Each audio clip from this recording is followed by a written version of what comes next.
The Undelivered Speech of Senator Benigno as Aquino Jr. I have returned on my period to join the ranks of those struggling to restore our rights and freedom through nonviolence. I seek no confrontation. I only pray and will strive for a genuine national reconciliation founded on justice. I am prepared for the worst and have decided against the advice of my mother, my spiritual advisor, many of my tested friends, and few of my most valued political mentors. That sentence awaits me. 2 more subversion charges, both calling for death penalties, have been filed since I left 3 years ago and are now pending with the courts. I could have opted to seek political asylum in America, but I feel it is my duty. It is the duty of every Filipino to suffer with his people, especially in times of crisis. I never sought, nor have I been given assurances or promise of leniency by the regime. I returned voluntarily, armed only with a clear conscience and fortified with faith that in the end, justice will emerge triumphant. According to Gandhi, the willing sacrifice of innocent is the most powerful answer to insolent tyranny that has yet been conceived by God and man. 3 years ago, when I left for an emergency heart bypass operation, I hoped and prayed that the rights and freedom of our people will be restored, that living conditions will be improved, and that bloodletting would stop. Rather than move forward, we have moved backward.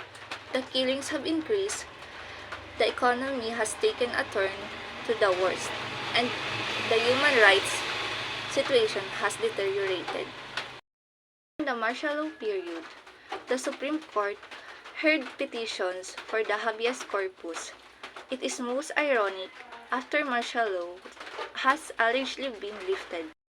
The Supreme Court last April ruled it can no longer entertain petitions for the habeas corpus for persons detained under a presidential commitment order,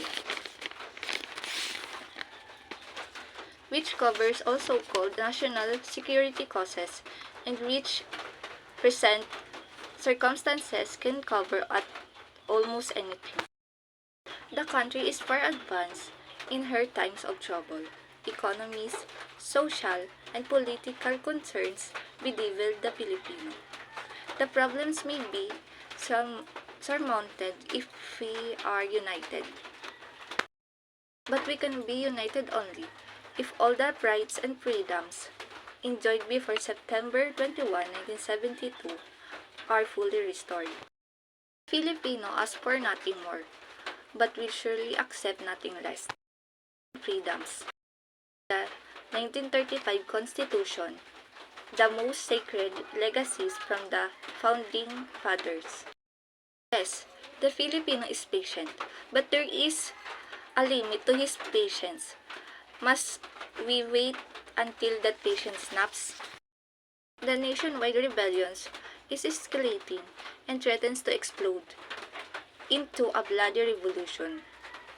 There is a growing cadre of youths who have finally come to realize that freedoms is never guaranteed. It is taken. Must we survive?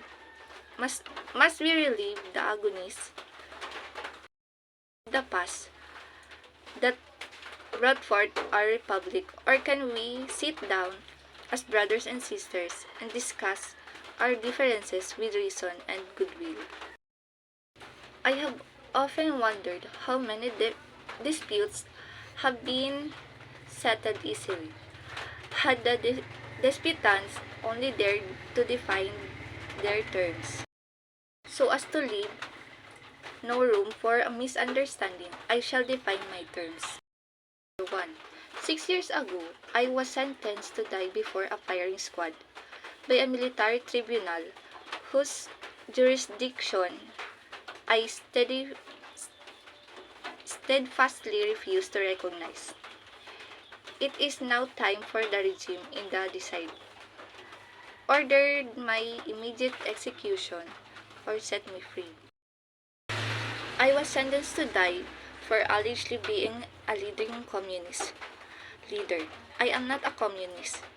Never was and never will be. 2. National reconciliation and unity can be achieved, but only with justice. Justice with for our Muslim brothers and Ifugao.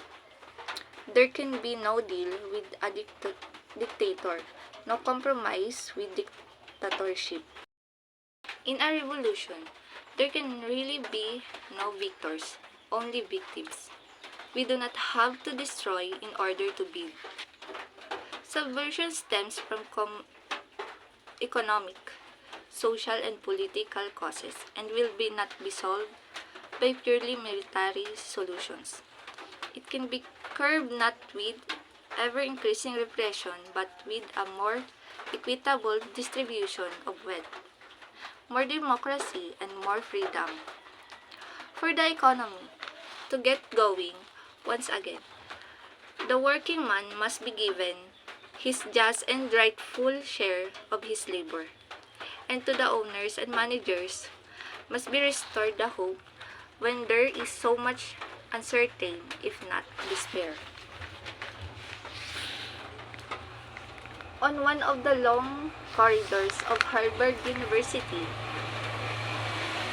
are carved in granite the words of Archibald MacLeish.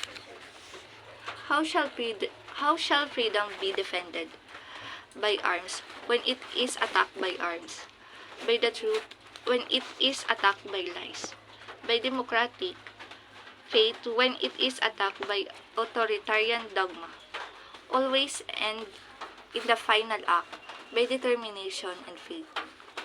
I return from exile and to an uncertain future with only determination and faith to offer faith in our people.